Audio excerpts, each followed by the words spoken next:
నమస్కారం, సుమన్ టీవీకి స్వాగతం. 2025 సంవత్సరం నవగ్రహాల స్థితిగతులు ఎలా ఉన్నాయి, ద్వాదశ రాశుల వారికి ఎటువంటి ఫలితాలని అందజేస్తున్నాయి, ఈ విషయాన్ని తెలియజేసేందుకు మనతో పాటు ఉన్నారు ప్రముఖ జ్యోతిష శాస్త్ర పండితులు, శ్రీచక్రపీఠ వ్యవస్థాపకులు బ్రహ్మశ్రీ ప్రదీప్ జోషి గారు. గురుగారు నమస్కారం. శ్రీమాత్రే. గురుగారు, 2025 సంవత్సరం మరి చివరి రాశి అయినటువంటి మీన రాశిలోకి శని ప్రవేశిస్తున్నాడు కాబట్టి వీళ్ళకి కొంత టెన్షన్ అనేది స్టార్ట్ అవుతుంది. ఎలా ఉండబోతుంది వీళ్ళకి? ఈ 2.5 సంవత్సరాలు కదా ఉంటాడు. సో ఏ రకంగా ఉండబోతుంది వీళ్ళకి? అట్లీస్ట్ గురు హెల్ప్ అయినా ఉంటుందా? శ్రీ గురుభ్యో నమః. శ్రీమాత్రే. మీనరాశి వారికి నేను చెప్పేది ఏంటంటే, మీరు తప్పకుండా ఒక పాఠం నేర్చుకోవాలి. మీ రాశి ఏమిటి? మీనము. మీనం అంటే ఏంటి? చేప. చేపను చూసి మీరు ఒక గుణపాఠం నేర్చుకోవాలి. ఈ సంవత్సరం మీరే చేప. చేప ఏం చేస్తుంది అంటే, వాడు వేటగాడు ఏం చేస్తాడు అంటే దానికి ఒక చిన్న నత్త పెట్టి కుక్కేస్తాడు. అప్పటిదాకా అలా ఫ్రెండ్స్ తోటి అక్కడిదాకా మంచిగా ఆడుకుంటూ ఉంటాయి. వాడు ఫ్రెండ్ చక్కగా ఉక్కుకి ఇరుక్కొని వెళ్ళిపోతాడు. ఫ్రెండ్ ఎక్కడ పోయాడు, ఫ్రెండ్ ఎక్కడ ఇరుక్కుంటుంది. మళ్ళీ వాడు ఉక్కేస్తాడు. నా ఫ్రెండ్ పోయాడని తెలుసు, మర్చిపోతుంది, నేను కూడా పోతా అని అది కూడా ఉక్కుకెళ్ళి అది అత్యాశకు పోయి ఉక్కుకెత్తుంది. సో దీన్ని ఏమంటారు అంటే, దాన్ని ఏమంటారు, హనీ ట్రాప్, తర్వాత హుక్కింగ్, ఇవన్నీ సైబర్ క్రైమ్లో ఒక ఇదన్నమాట. సో దేనికి భయపడకండి, మీరు తప్పు చేయనంతసేపు దేనికి భయపడకండి. బ్లాక్మెయిల్స్ ఎక్కువగా జరుగుతాయి మీన రాశి వాళ్లకు. ముఖ్యంగా హనీ ట్రాప్లకు గురవుతారు. చాలా జాగ్రత్తగా ఉండాలి మీనరాశి వారు. మీనరాశి వాళ్ళకి విపరీతమైన చంచలము.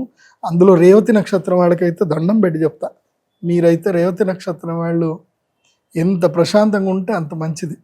వీళ్ళు నేనే గొప్ప, నేనే ఈగోకి వెళ్ళిపోతారు. వీళ్ళకు ఉన్నంత ఆశ ఇంకోళ్ళకు ఉండదు. రేవతి నక్షత్రం వాళ్ళకి విపరీతమైన ఆశ, కాంక్ష, దాంతో జీవితాలు పాడు చేసుకుంటారు. ఇప్పుడు మాత్రం గుండెల మీద శనొచ్చి కూర్చుంటాడు, కన్నీళ్లు పెట్టిస్తాడు, పక్క పెట్టిస్తాడు మీన రాశి వాళ్ళకి. సో ఎంత కష్టం వచ్చినా నిలబడండి.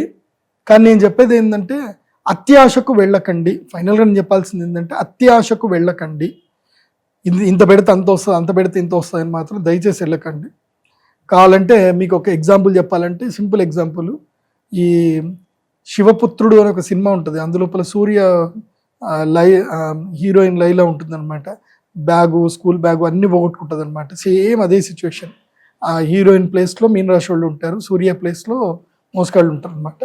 మొత్తం అన్నీ లాగేసుకుంటారు, ఆశ పెడతానే ఉంటారు, అన్నీ లాగేసుకుంటారు. వస్తుంది అనుకుంటారు, ఏది రాదు, అన్నీ పోతాయి. ముఖ్యంగా పరువు పోతుంది. మీనరాశి వాళ్ళకు పరువు పోతుంది.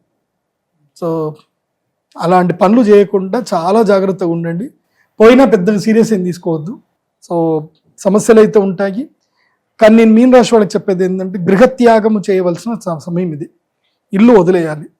ఏదైనా అద్దె ఇంట్లో ఉంటున్నారు, ఎక్కడైనా ఇబ్బందులు అవుతున్నాయనంటే ఇల్లు మారండి, మంచి ప్లేస్కి ఇంటికి వెళ్ళండి. ఎందుకోసం అంటే, ఈ మధ్య కాలంలో ఏం జరుగుతుంది అని అంటే, ఈ ఇంట్లోకి ఎవరికైనా అద్దెకి ఇచ్చినా సరే వాళ్ళని ఇంట్లోకి నుంచి ఎలగొట్టేసేయండి. ఎందుకోసం అంటే, ఇప్పుడు మీరు ట్రాప్లో గురయ్యే అవకాశం ఉంటుంది. ఇప్పుడు ఉదాహరణకు మీరు ఎవడికో అద్దెకి ఇచ్చారు. ఇప్పుడు ఈ మధ్యనే నాకు ఒక క్లయింట్ వచ్చారు. వాడు ఎవడికో అద్దెకి ఇచ్చారు. వాళ్ళు 5 సంవత్సరాల నుంచి అదే ఇంట్లో ఉంటున్నారు. వాడు 5 సంవత్సరాలు వాళ్ళ ఇంట్లో ఒక అబ్బాయి ఉన్నాడు. వాడు ఏదో పని చేసుకుంటుంటాడు. వాడు ఏం ఖాళీ కూర్చున్నాడంటే వీళ్ళ అమ్మాయిని ప్రేమించానంటాడు. వీడిదేమో దాదాపు 5 కోట్ల ఇల్లు. వాడు 12,000 రూపాయలు కిరాయికి ఉండేటోడు. ఈ అమ్మాయిని ప్రేమించినాడు. ఆ అమ్మాయి కూడా ప్రేమించినది. నాకు ఇచ్చి పెళ్లి చేస్తున్నా సరే, లేకపోతే 7 o'clock బ్లేడ్ ఉంది అంటుంది ఆమె. అలా నాన్నని ఎత్తి మీద చేయబెట్టుకుంటాడు. దీని ఏం చేయాలి అయ్య గారు, దీనికేమో మంచి సంబంధాలు చూశాను, మంచి ఐఏఎస్లు IPS సంబంధాలు చూశాను, మా కులంలో మంచి సంబంధాలు ఉన్నాయి గురువు గారు, దీనికి బెంజ్ కార్లో దింపుదాం అనుకున్నా, పోయి మోటార్ బైక్ మీద తిరుగుతా అంటుంది అయ్య గారు, ఏం చేయాలి అయ్య గారు అని నా దగ్గరికి వచ్చి కూర్చున్నాడు. ఇది పరిస్థితి.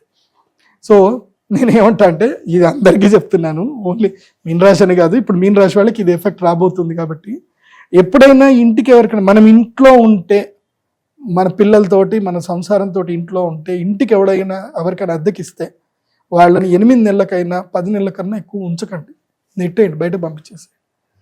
5 ఏళ్ళు 10 ఏళ్ళు ఇండ్లలో వద్దు.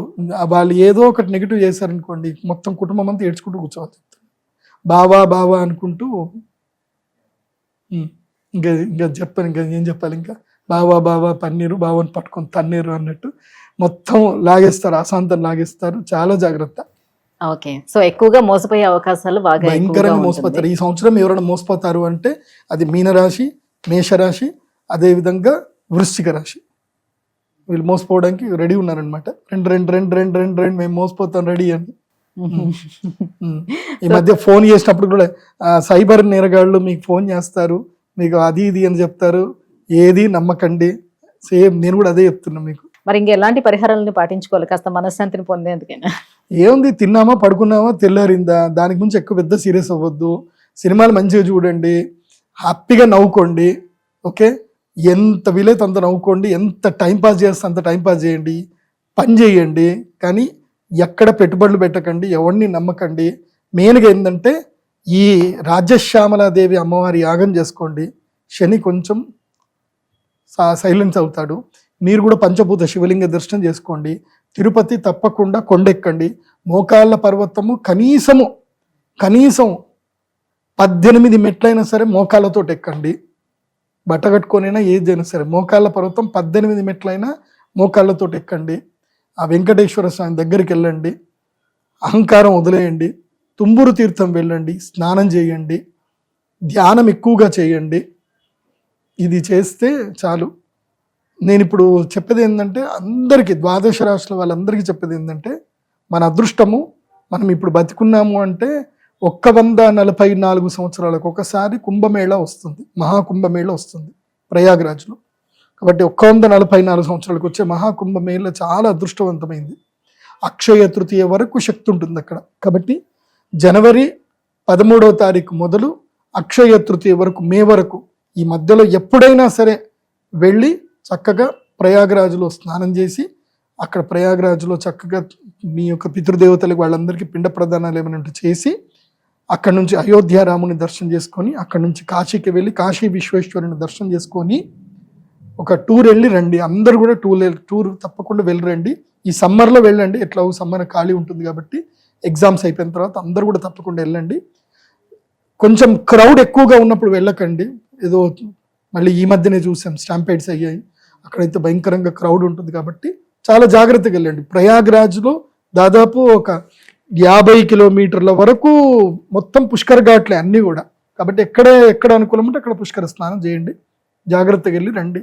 ఇది మంచి రోజు. ఇది అందరూ, ప్రతి సనాతన ధర్మ బంధువులు అందరూ కూడా వెళ్ళి ప్రయాగ్రాజ్లో పుష్కర స్నానం అయితే చెయ్యాలి. గురుగారు, ఈ 2025 సంవత్సరం మీనరాశి వారికి ఎలా ఉండబోతుంది, ఎలాంటి పరిహారాలని పాటించుకుంటే బాగుంటుంది, విషయం తెలియజేసినందుకు ధన్యవాదాలు. శ్రీమాత్రే నమః.